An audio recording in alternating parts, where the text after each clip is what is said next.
Good afternoon, or should I say evening, morning. Morning? At any rate, I am the Game Master. Pleased to make your acquaintance. Before we begin, there is something I must tell you. You see, my job is to draw you into this world with my voice and cards, which is why I believe it best for you to play with the sound on. In fact, I insist on it. However, as you can see, my voice is subtitled, so you can always read along as well.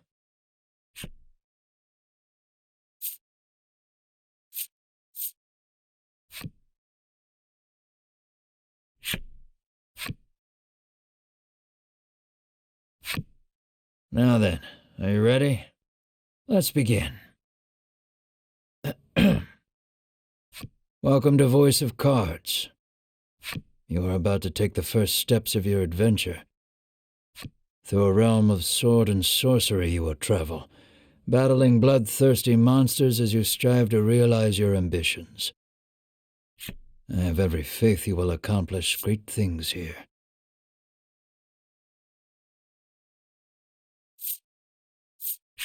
I am merely a witness to your exploits. Now then, your departure draws nigh. May your journey be a safe one.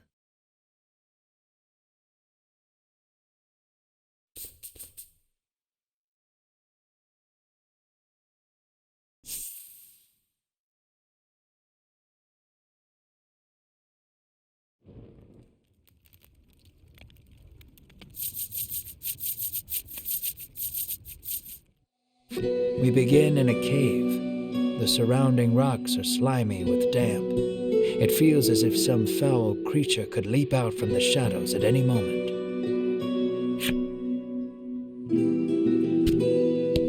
Yet in this horrible place gathers a fellowship of 3 adventurers. One is a young woman. You can tell just by looking at her, she enjoyed a good upbringing. Another is a stoic warrior. He stands at the ready, scanning his surroundings for any sign of threat. Last but not least is the old man. He has a sagely air and gazes into the darkness stretching out before him. These adventurers seek a certain treasure hidden in this cave.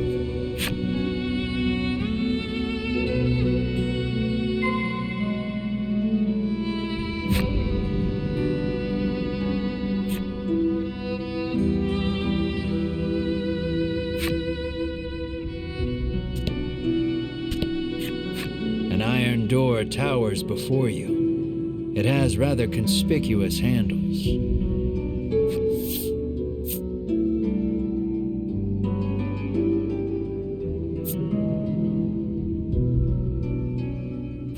The stoic man takes hold of the handles and pulls as hard as he can, but the door doesn't so much as budge.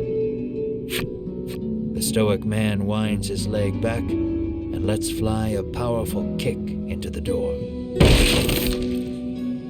As his foot connects, the door trundles to the side. So it was one of those sliding contraptions.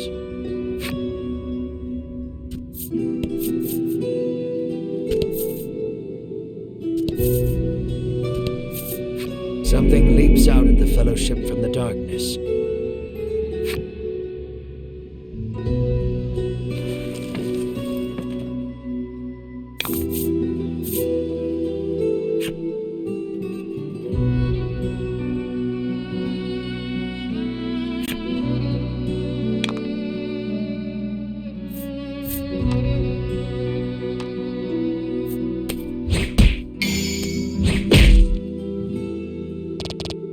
Excellent.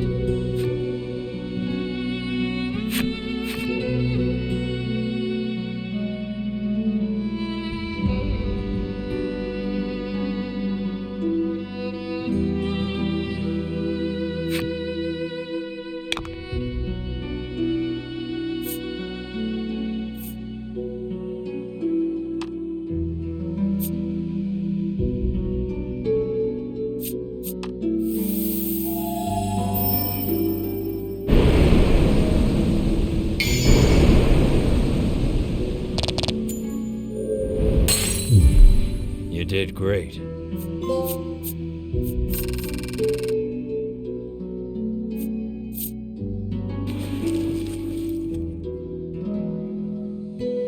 These adventurers have seen their fair share of battle and defeat their attackers with ease.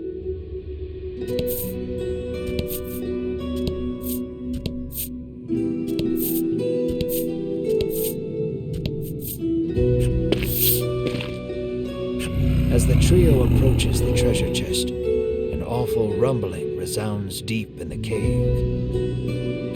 "You shall not have it," a voice growls. Before the wary trio appear creatures the likes of which they've never seen.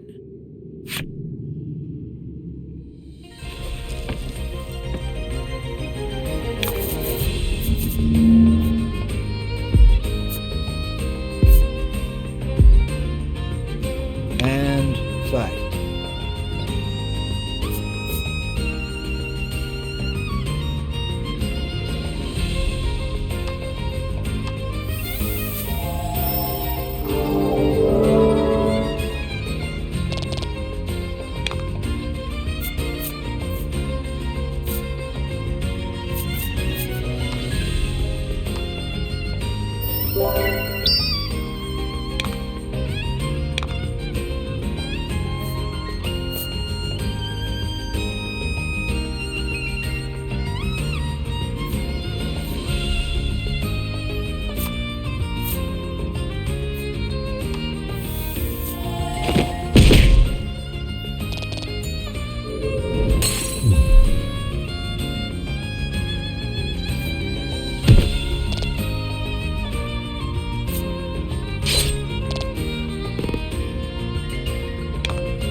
The young woman edges around the monster's bulk to stand before the treasure chest. There is treasure inside, no doubt about it, but it's locked tight.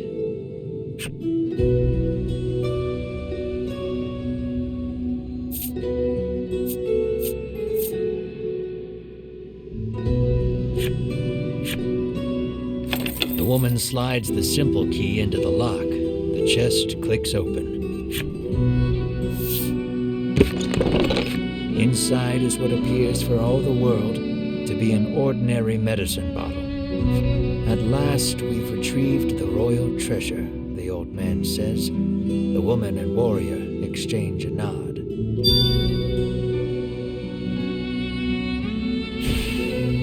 Their quest complete, the triumphant trio put the cave behind them.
This is Castle Advent. Queen Nilla reigns over the kingdom from within its walls.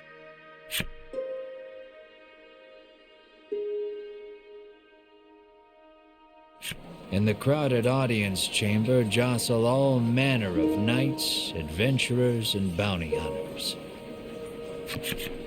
The white-robed adventurers stand close to the throne. A palace guard calls over the tumult, "Be silent! Her Royal Majesty graces us with her presence."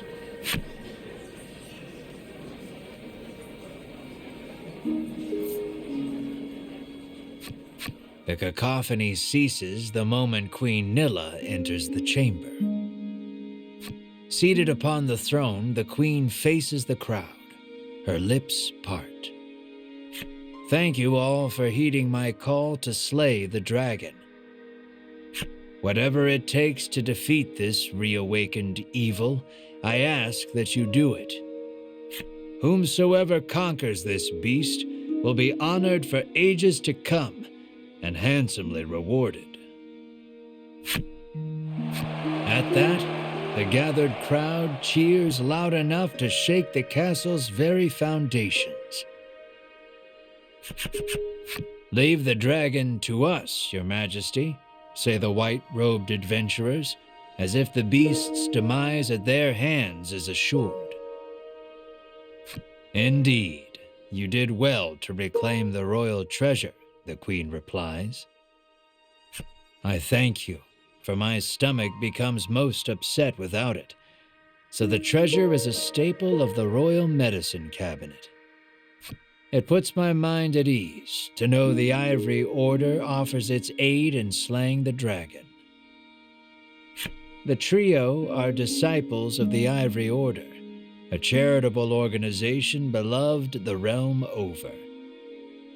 Indeed, anyone would think this illustrious trio the heroes of our tale. But they'd be wrong.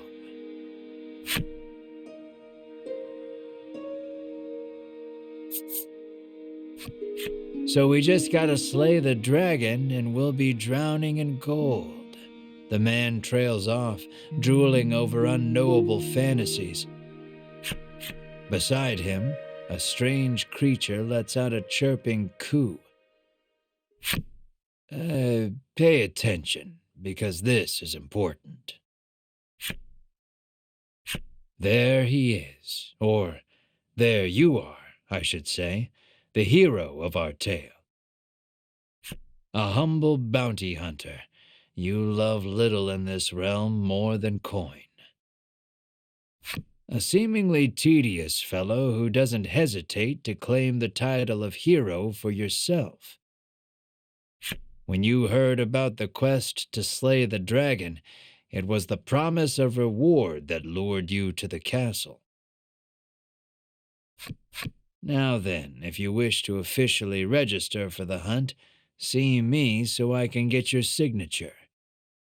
You wonder why you need to sign anything, but head for the guard anyway.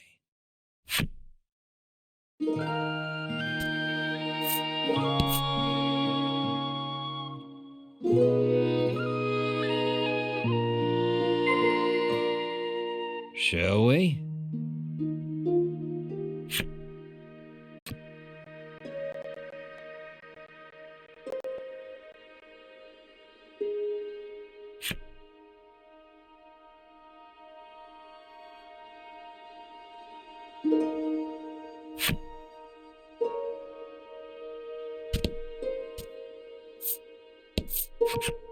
We of the Ivory Order will be the ones to restore peace to the land, brags a white-robed man.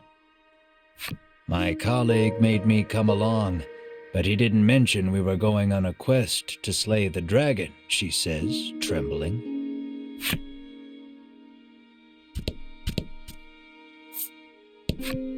That reward for slaying the dragon is as good as mine, barks the man.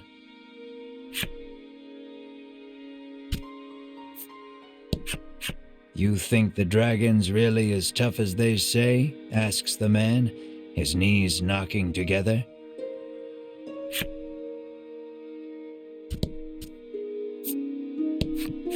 If the heroes of the Ivory Order are hunting the dragon, he's as good as dead, says the man, relief spreading across his face.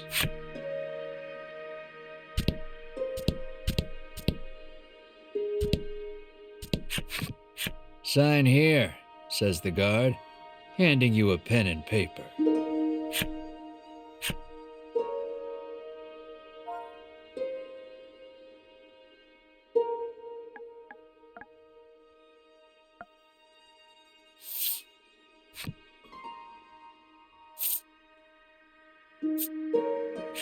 You sign your name. After you've signed, the guard motions to the strange creature beside you, the monster too. You sign your companion's name as well, Mar. Mar, your friend and sometimes traveling companion. Though he can't speak the human tongue, he seems to understand it well enough. Thank you. Now we'll know what to have engraved on your tombstones. Can't ask the dead what name to mark their grave with, after all, the guard chortles. You want the reward as badly as you don't want to die. You figure you better make some strong friends.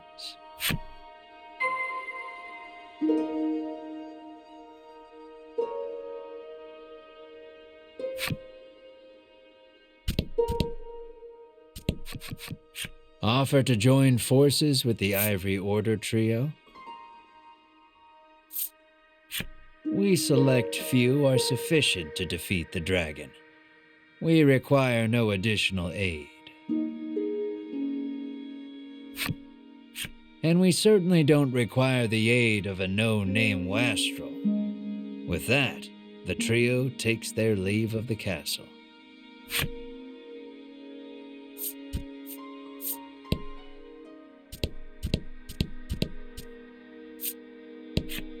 Never know what you might hear that'll lead you in the right direction.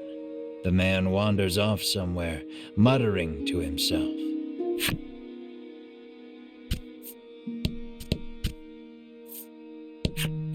You'll need tough gear, the man says, wandering off.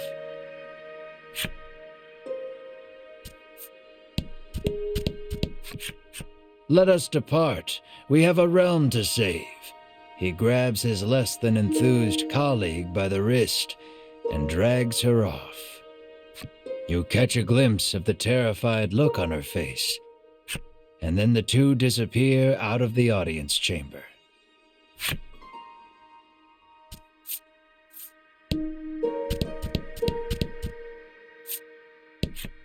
No way am I adventuring with anyone who keeps that sort of creepy company, he says.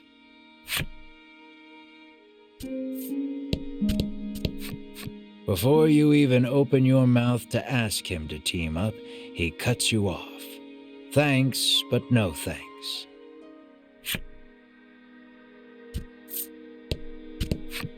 You ask him to team up, but he refuses angrily. I ain't splitting the reward with nobody. You weren't planning on sharing either, so you don't try to change his mind.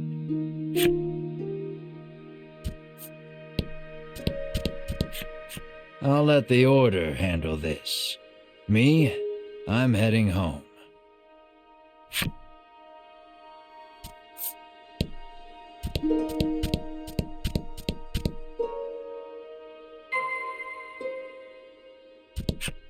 I am one of the guards charged with the castle's protection. I take not a single step from my post.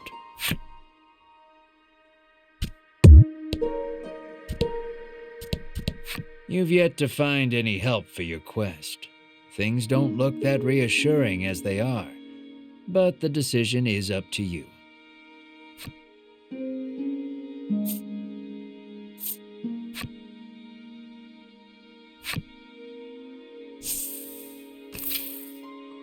In the end, you set out, just the two of you, to hunt the dragon.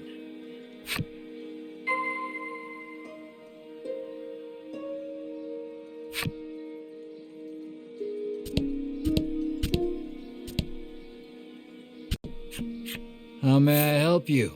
The proprietress inquires.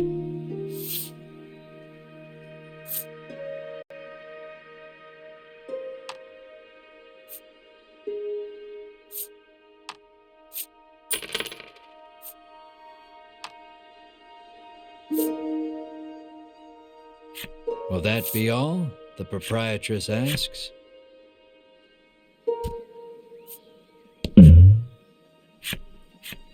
A weapons merchant accosts you in the street, despite your best efforts to mind your own business.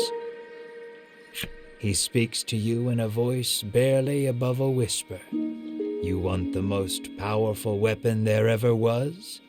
He conspicuously checks his surroundings before revealing this weapon of apparent renown to you. To hear him tell it, this is a legendary weapon, and one of its kind at that. It can be yours for 20,000 gold pieces, he says. You can smell the scam a mile away, and yet the aura of this weapon does have something of the legendary about it. You ask who in their right mind would pay so much for something so clearly fake, stolen, or forged. Well, you know where to find me, if you change your mind, he says, tucking the weapon away.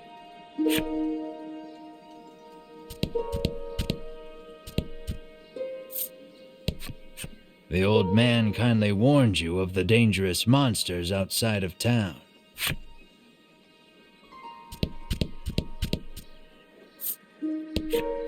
The child says you should see Nexton as soon as you leave the castle town. You peek inside the carriage shop only to hear the owner call out that they're closed. Guess you won't be making use of them after all.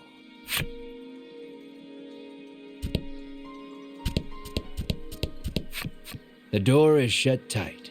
You spy a keyhole on it, suggesting the existence of a corresponding key.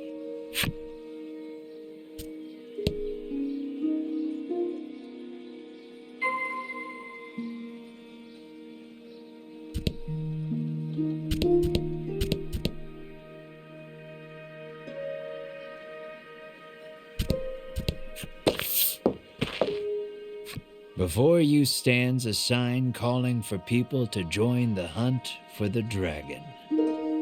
Earlier, you saw the bit about the handsome reward for whoever slays the dragon and hightailed it to the castle. A woman stares at the sign, transfixed. Her face curls into a scowl as she notices you. "Monster!" the woman cries and flings magic at Mar. Startled by the spell, Mar grows dizzy.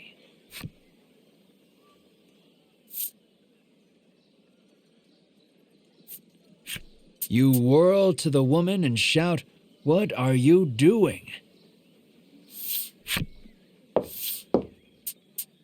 "This ain't a monster," you growl, as the woman snarls over you, "I hate monsters." The two of you bicker for quite a while.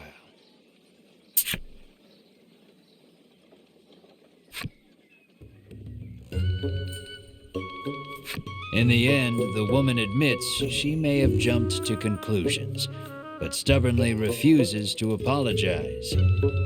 Inwardly, you call her unsavory names as your attention shifts to a different topic of conversation. Turns out she really hates the dragon and would love to take him down with her own two hands.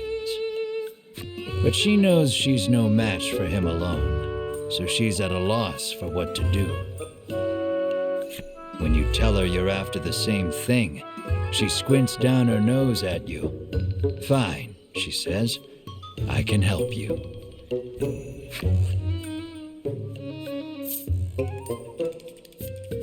She's a little annoying, but you are looking for quest companions. I only want to see the dragon dead. I don't care about anything else, she mutters. You overhear her remarks and grin without thinking.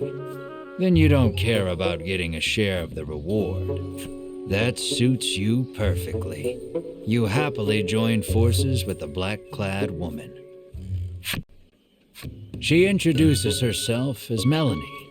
She tells you she is a witch, but says nothing of why she hates monsters or what grudge she bears against the dragon.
Welcome to Nexton, hails a man.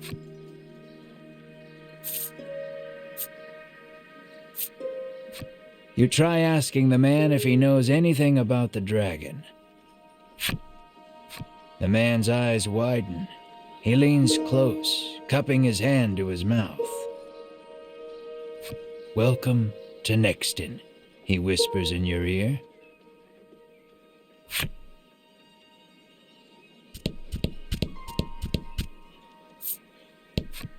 The woman tells you she's so terrified of what might happen if the dragon attacks the town. She hasn't been able to eat.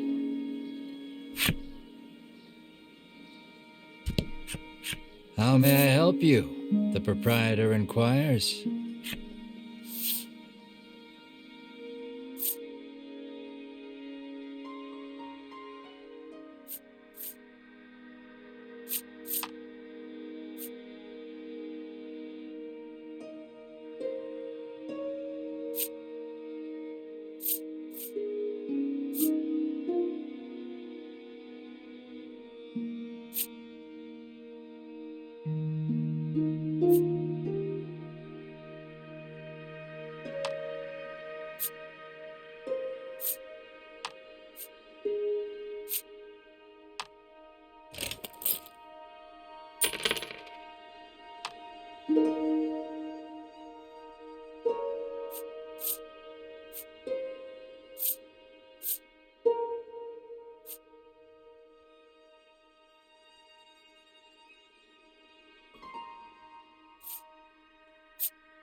Will that be all?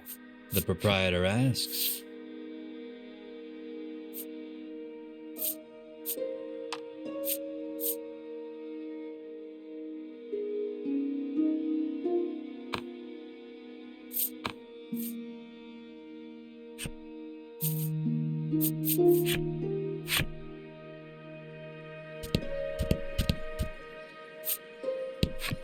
The man helpfully advises you take the opportunity to purchase equipment and curatives while you are in town.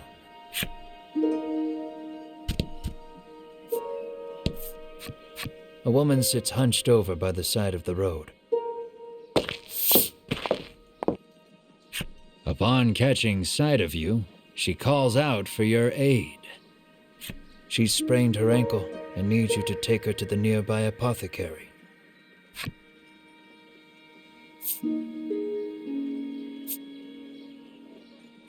We're a little busy, you say. You make to leave, but Melanie stands in your way. What kind of person are you? She snaps.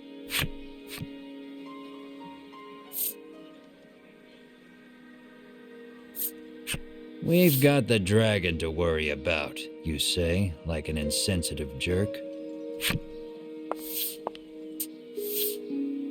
Ignoring you, Melanie gingerly helps the woman up. Mar bends so the woman can get on his back, and the two of them head off in search of the apothecary.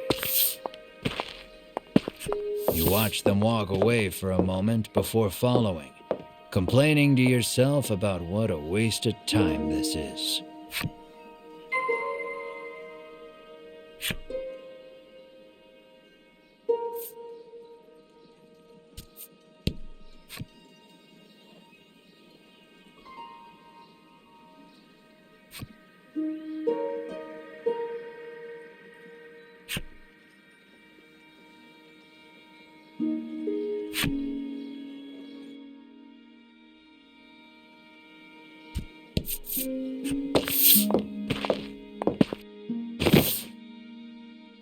You arrive at the apothecary.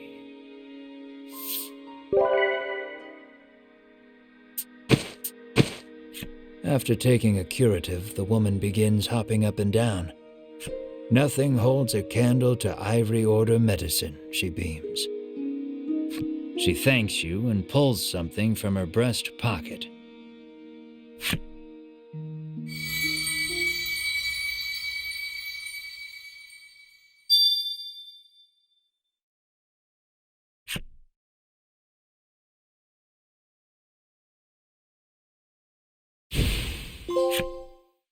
You've helped someone, albeit not quite out of the goodness of your own heart. It might be a good idea to do that again, should you come across anyone else in need of assistance.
Nothing holds a candle to Ivory Order medicine, proclaims the woman, swigging this curative and that.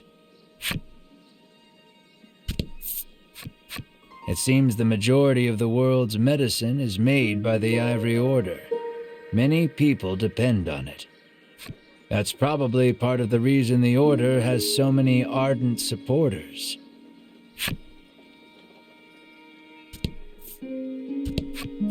The girl says if you follow this road northwest for a bit, you'll come to Thriston.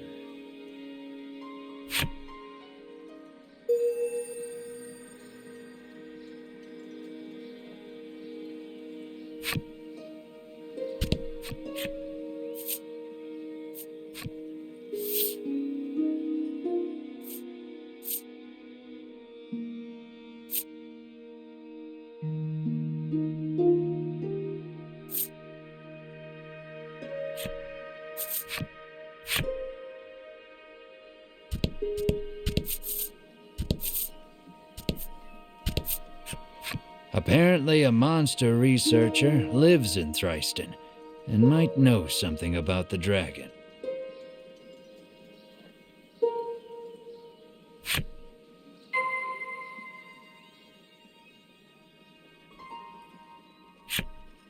It seems you've learned all you can here. Time to move on.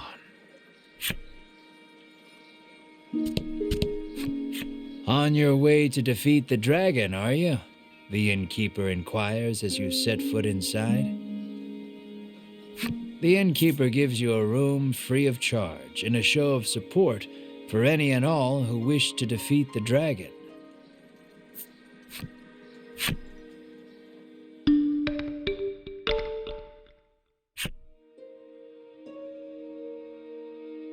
The party leaves the inn feeling rested.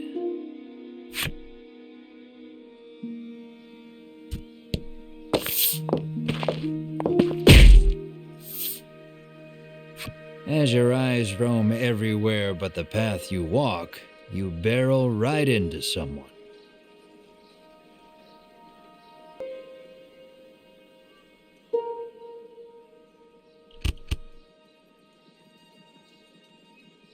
When you turn to see who it is, you see the Ivory Order trio from the castle. Winifred, are you all right? The sagely old man asks the woman, voice full of concern. I'm fine, the woman called Winifred replies. Thank you, Hedwin.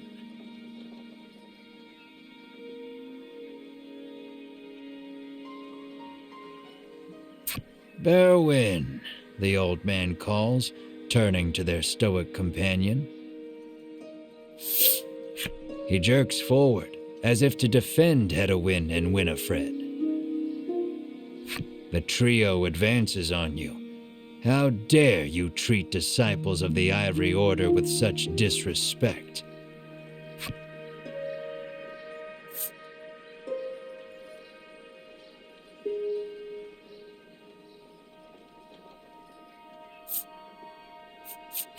You fall to your hands and knees, pressing your forehead to the dirt in supplication.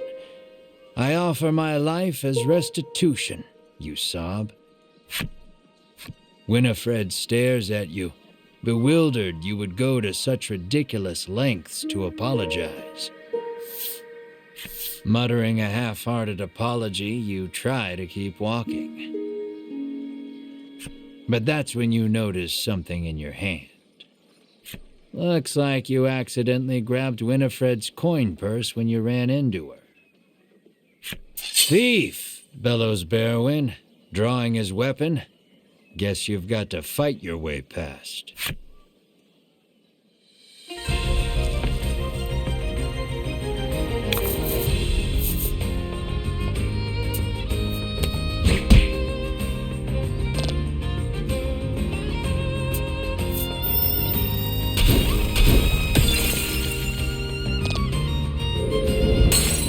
Don't worry, the coffin card is down, but they're still alive.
The Ivory Order laid you out flat. The Ivory Order trio looks at you like they can't believe such a weakling would even try to hunt down the dragon. Taking pity on your ineptitude, the Ivory Order trio uses their magic to heal your wounds. We mustn't tarry any longer. To the monster researcher of Thriston with us, Hedwin urges his companions and the trio depart.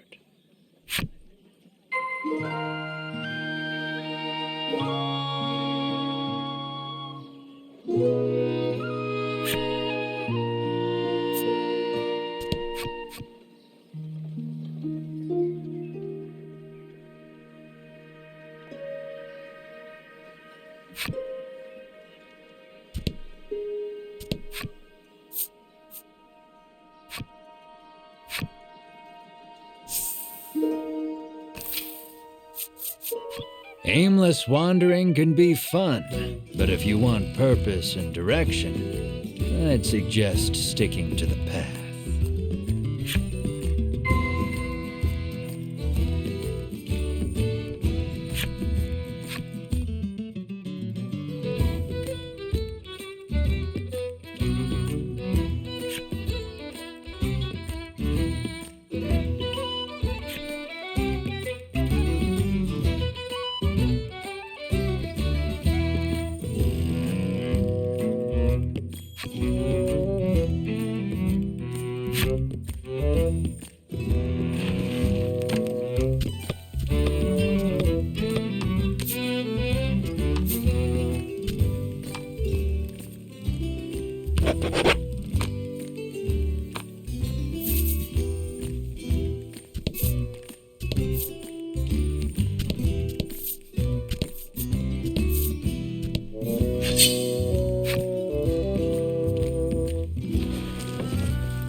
Congrats.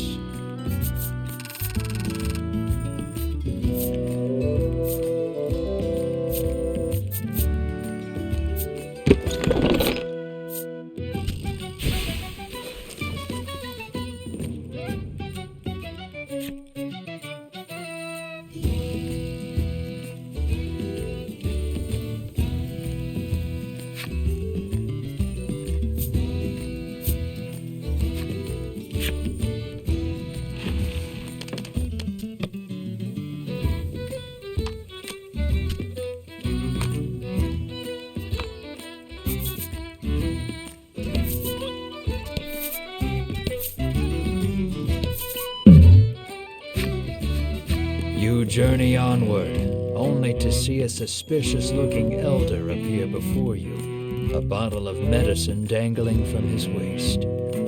He proclaims himself a man of medicine who has discovered a revolutionary new curative. He would have one of your party drink it as a test. There's no harm in trying it, he boldly claims. Well,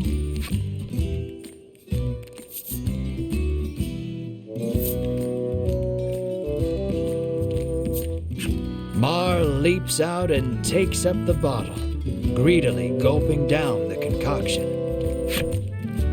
Mars' eyes seem a bit brighter, and skin a bit more radiant than it was before. I've created a skin serum, the Doctor of Sorts happily chirps, handing you something as compensation for your troubles.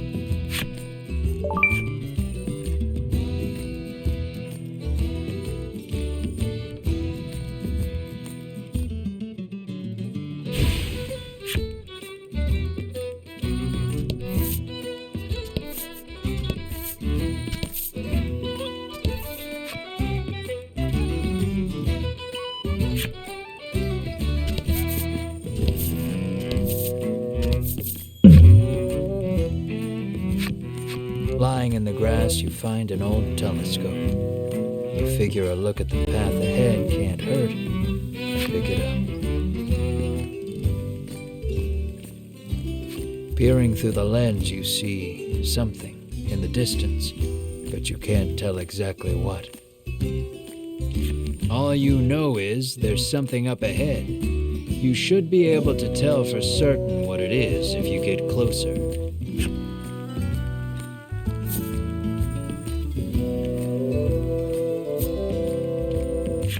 You leave the janky telescope where you found it and make your way cautiously toward what you saw.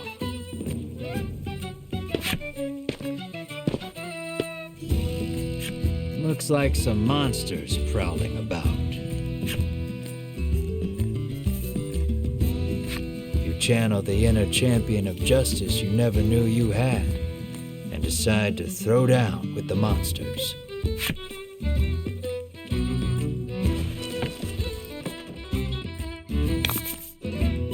About the enemy.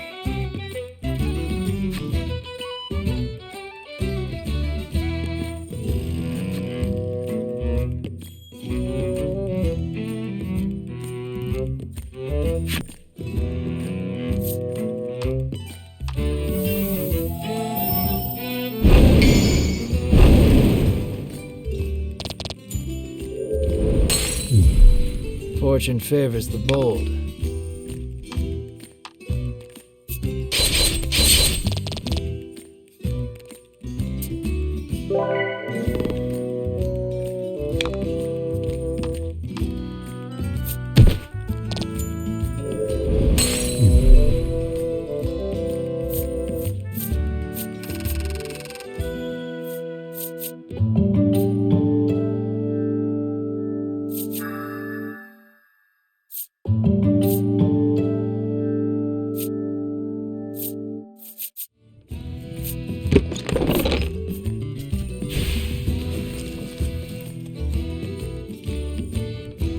You sheathe your sword with a braggartly flourish, flashing a smug grin at your friends. But no one's looking at you except for Melanie. The exasperated sigh she heaves rings loud as a shout in your ears.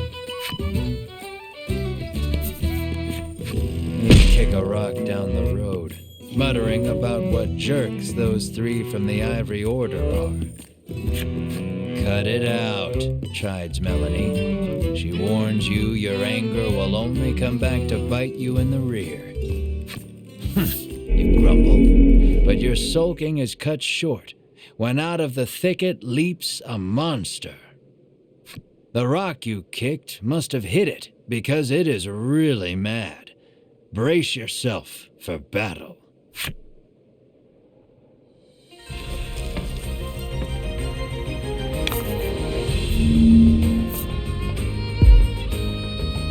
Let's do this.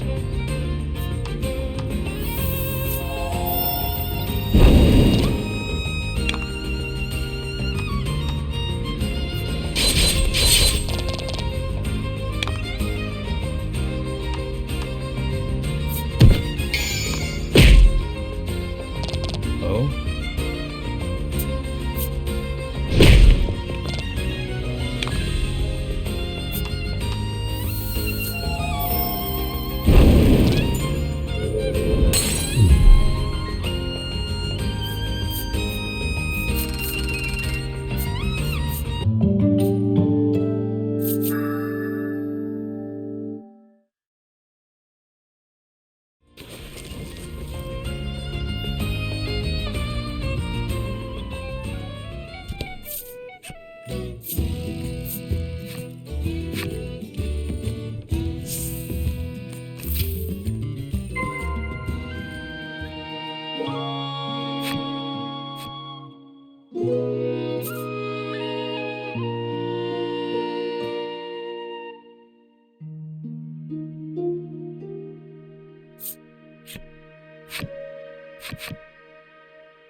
Well, if it isn't the head of the National Inn Association's son, the innkeeper blurts out, overcome with surprise. You've clearly been mistaken for someone else, but the innkeeper looks so excited that you dare not burst her bubble. Your room is free.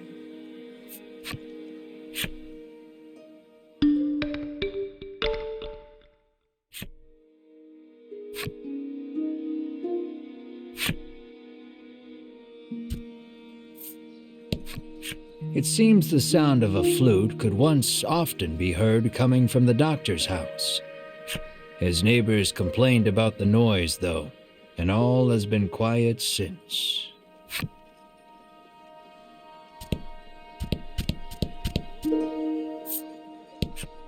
The man says you'll need a torch to explore caves, and, he adds, it just so happens you can buy them at the item shop. You get the feeling he probably works for said shop.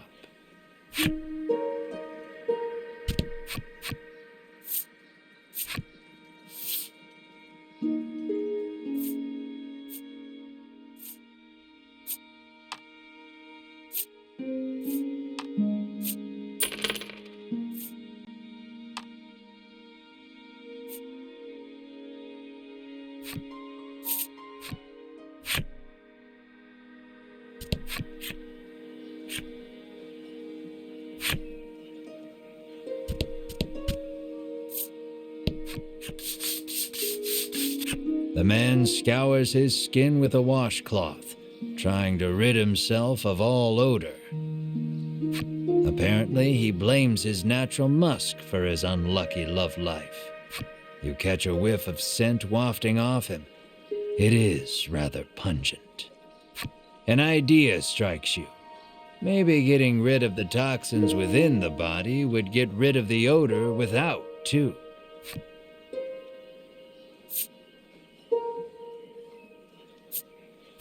You fish around in your bag, but can't seem to find an antidote anywhere.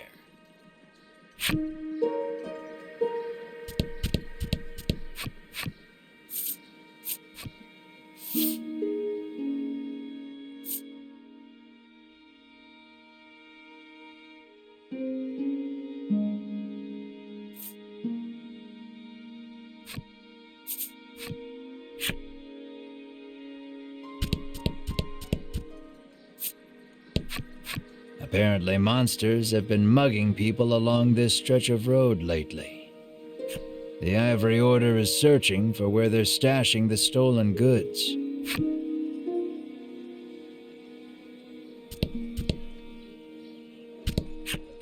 How may I help you? The proprietress inquires.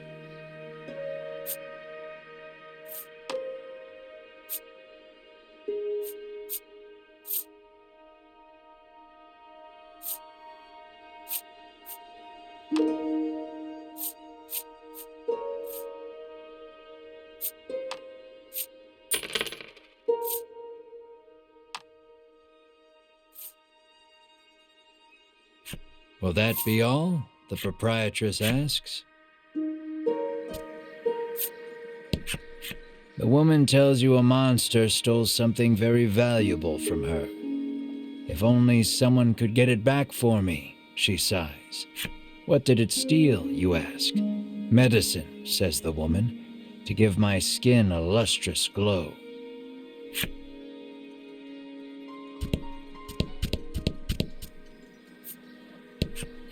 The woman, who fashions herself a missionary of love, haughtily cries she's too beautiful and popular for her own good.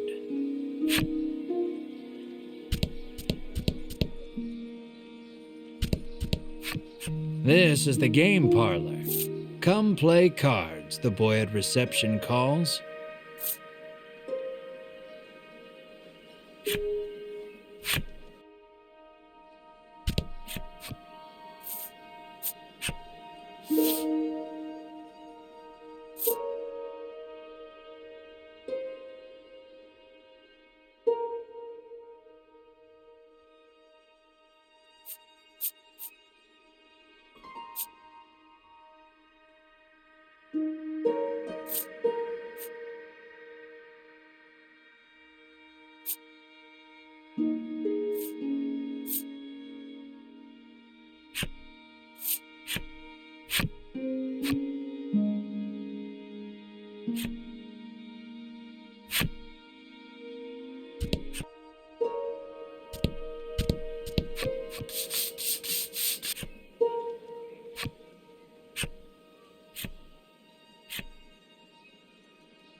You hand him an antidote and he chugs it down. As soon as he's finished, the odor completely disappears. Overjoyed, the man resolves to tell the person he likes how he feels. From his breast pocket, the man pulls out something to give you in thanks.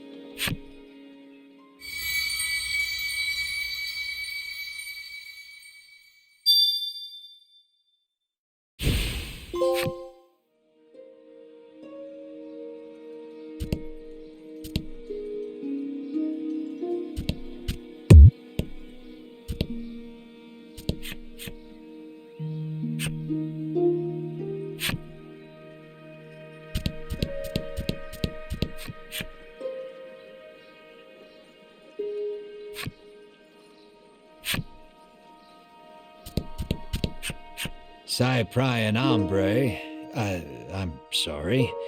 Cyprian Amber, has lived here for many years, conducting research on monsters. All the townsfolk affectionately call him Cypri. If anyone knows anything about the dragon, it's him. He's a veritable monster expert. You ask Cypri if he knows anything about the dragon. He says he'll tell you if you do him a favor. The monsters stole a precious treasure from him. If you reclaim the treasure, Cypri promises to tell you all he knows about the dragon. It seems the treasure-thieving monster makes its hideout in the western cave. That's where you'll want to head.